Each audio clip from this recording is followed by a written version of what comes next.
In this episode, we go from this to this, and a little bit more. It runs good, but looks a little bit rough.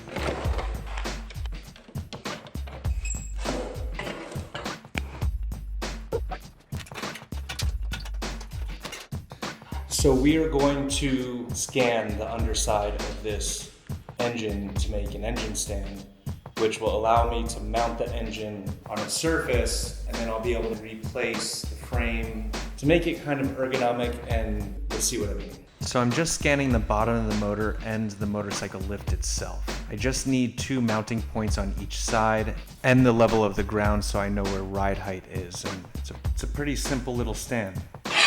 We have some metal cut out by my friends at RMFG. Kind of like Send Cut Send, except they're a couple miles away.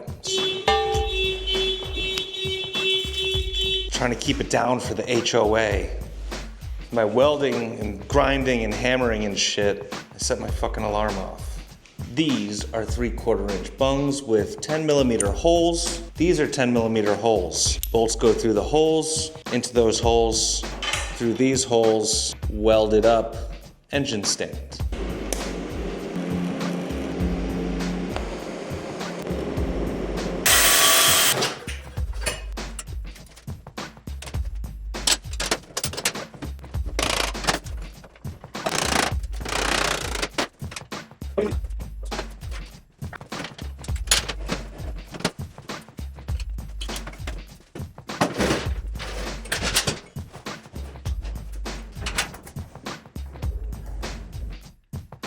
So this is the starting point, and I'm leaving all this behind. Yep, I bought a motorcycle just for the engine. So let's talk about plans. It's time to make this Ducati great again. It's inauguration day. Anyway, what we have here is the iconic Desmo Due motor. In case you didn't know, Desmo is short for Desmodromic, which is the Ducati style valve system. It doesn't have valve springs. Kind of an asterisk on that one, but it's unique to Ducati. It sounds amazing. Due means 2. This is their 2-valve motor, and this thing sounds like the Italian version of Harley Davidson. You can run an open, dry clutch. Also sounds amazing. Kind of an acquired taste. Probably a lot like the Italians. Anyway, I'm down with the pasta. But this particular motor and all of the electronics, which are in my handy dandy little wheeling cart stand that I made, thank you very much, it's fuel injected. And as much as I like a carburetor, this time I'm gonna stick with the fuel injection. All the previous generations were carbureted, but this generation with the body style, Pierre, I'm sorry, this one didn't really work for me. Anyway, we are going to backdate this a little bit. Hold on a second. This is the previous generation of frame. I also got this race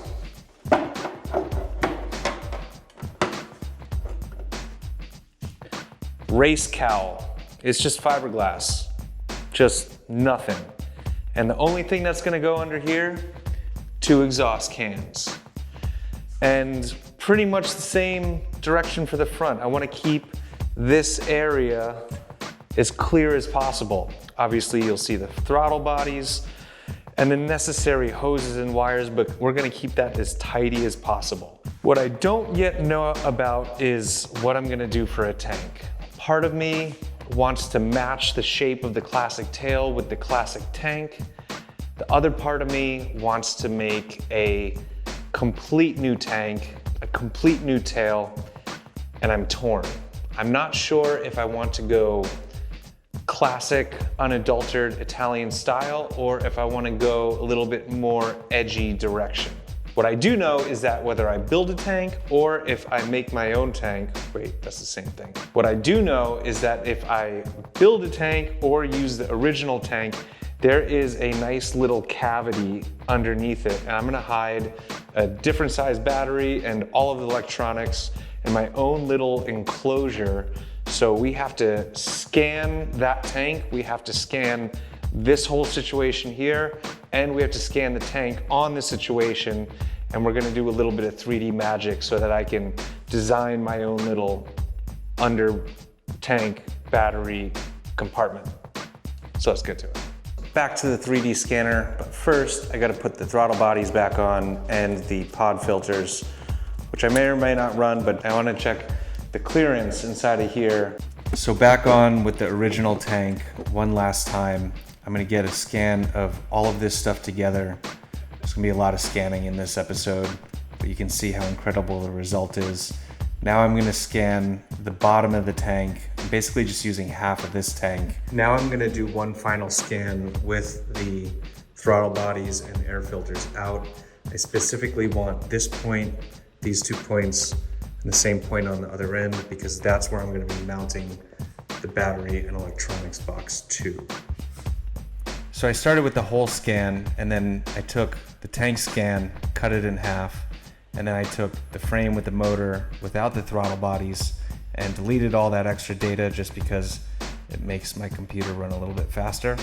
And I've since thrown out the original scan once I have everything lined up.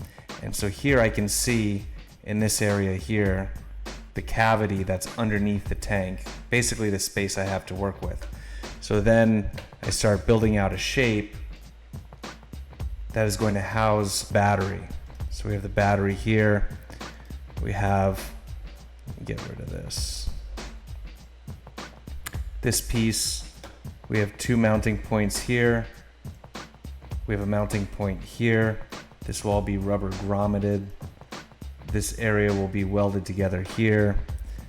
Then we have a piece that holds the battery laterally, as well as a battery tie down. So I'm headed over to RMFG, which is the place where I got the previous bent steel for the engine stand. They are in town here in Fort Worth, Texas, so I get super quick turn laser cut and bent parts. And I'm gonna do like a little bit of an interview with them, because it's not just like a send cut send service.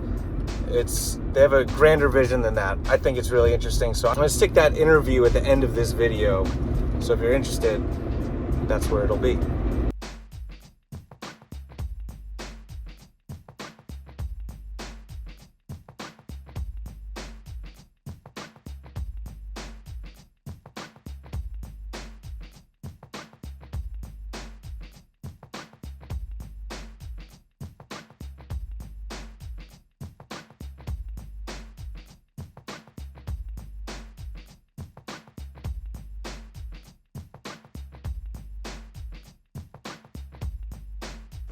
All right, tack is good enough for now. Let's see what this looks like.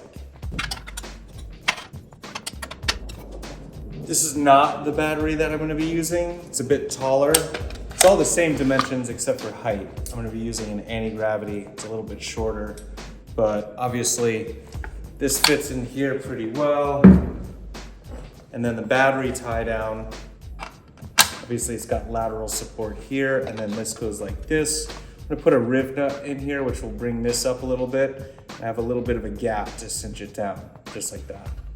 And then, stole these off the original. These are basically nuts with a little rubber piece in the middle. And that's all gonna go right here.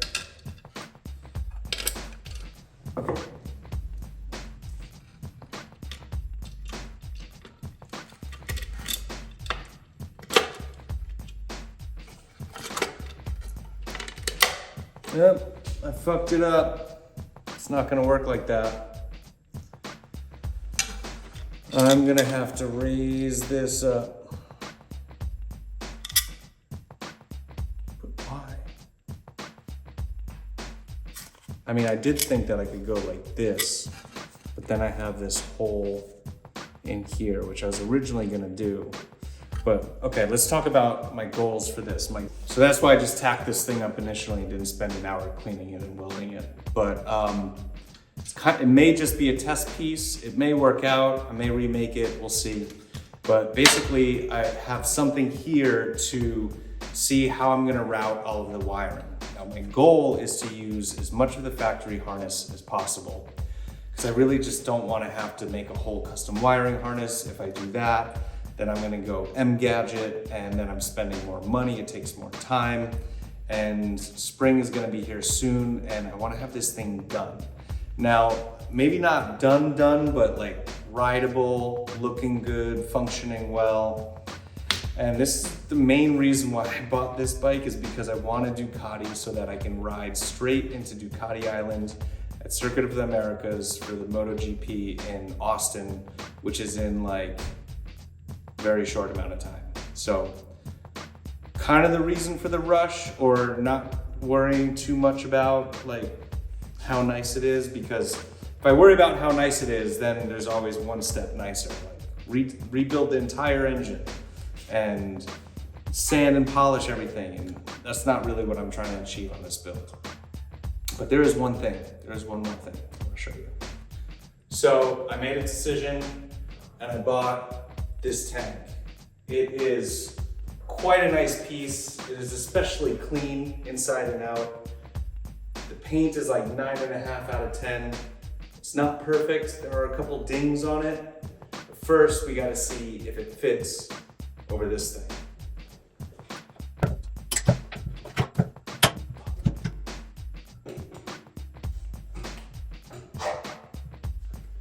Oh yeah.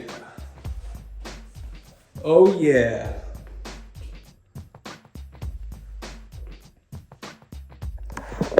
So check this out. Nice and clean, Gen 1. Got a bit of a dent here, unfortunately. Might be able to pop this out with some paintless dent removal stuff. There's a little ding here. There's a couple things in the clear coat. Some other minor scratches, but it is pretty nice. And I'm trying, guys, I'm trying to make this video as watchable as possible. I'm sure that I'm going to get better as we go. In the next episode, we're going to continue with plans and basically what we're gonna do with fork, rear swing arm, wheels. Got some exciting stuff. And yes, a little bit of foreshadowing is that this bike is basically parts bike. It's just a bike made from a bunch of parts. And so I think the general goal is to use nice parts, make it look as nice as possible, but not go too crazy. At the end of the day, I want to ride this thing, and I'm not too concerned about little dings or scratches, as long as the overall effect is there, I guess. I'm also on kind of a budget. But like I said, I was just at RMFG. I did a little bit of an impromptu interview, and if you're interested in those guys or manufacturing in the United States in general and the interesting creative ideas that are coming from young guns like these guys at RMFG, stay tuned. That's going to happen right now. So I have to apologize. Every time I try and explain this or even say it out loud, I compare your operation to Send Cut Send. And I'm kind of realizing that you get a different mission or overall view of what this place will be, even though what you're currently doing is pretty much Send Cut Send like. So what is actually your mission or overall vision? Yeah, so I think today we look a lot like Send Cut Send or Osage Cut or a variety of these different players where you can get quick turn, laser cut, and bent parts. But really what we want to do is get into more of the fabrication side. And so like the ultimate end goal is like, is there some metal fabricated component or assembly that you can upload, and can we give you an instant quote on that and help you kind of like, build full assemblies? And so like really soon we're going to be offering like weldments, etc. And I think like we really want to get into kind of like the more complicated fabrication side of the business rather than just kind of like individual components or parts. So what is your current customer right now versus what does your consumer in the future or customer in the future look like? Today we basically sell to hardware startups as our primary customers. So we have hundreds of customers. Often they're kind of like venture-backed hardware startups. We do have folks that are kind of like building stuff in their garage, like car parts or small businesses, that kind of thing. But in the future, I think like it could be really wide variety, right? It could be, people trying to build something and bring it to market. Like maybe you want to build like a new squat rack, and you design the whole thing, and it's a combination of laser cut tube and sheet metal parts all fabricated, welded together. And if you were going to go to like a contract manufacturer and try to get your first piece made, it's going to be really long lead times, and then they're really only going to take you seriously if you have like high kind of order quantity. And I think it's possible for us to kind of just be the 1 to N for people, right? So like if you want to build one of something and just test it out and use it for your personal use or whatever, you can. But if you want to kind of like ultimately like scale up, we also want to be like your high volume production partner. But we want to be as easy as possible, like every step of the way. I like people building, different things in their garage. But I think in the future, we could be production partners for like OEMs and stuff, in addition to kind of like the people just getting started. What kind of special sauce or X factors do you bring to the process? Is it coding or software or? So when we've like pitched this idea to investors, it's like a very similar question they might ask, which is, what's a valuable thing here? Is it the software? Is it the factory? Is it building automation? But I think it's basically the culmination of all these things, right? And so I think the valuable thing is like, could you imagine a future where, you have some metal fabricated product you want to build, and you can reliably get it built and see every step of that process and know exactly how long it's going to take and accurately know how much it's going to cost. And I think to do that, you need the software, you need the hardware, you need the automation, you need kind of like all the pieces of the puzzle. The physical automation side, I think, is one area that we're especially interested in, which is, how can you do this and grow and service a large amount of customers and actually make like real margin on these kind of things, right? Because like the metal fabrication industry is like absolutely enormous, right? It's hundreds of billions of dollars a year in spend, but it's fairly low margin. And so, the things that we're thinking about is like, how can we build this company with this DNA where we can actually build custom physical automation ourselves. That way we can iterate faster and get exactly what we need versus being reliant on system integrators, long lead times, et cetera. And so today, like on the automation side, on the physical side, we're basically not automated at all, but we're working on our first pieces of physical automation, and we have a lot of software automation, right? So like we don't have a quoting department or anything. That just happens automatically. Basically every week we're getting faster at making parts because we make the processes faster on the software side that actually runs the factory.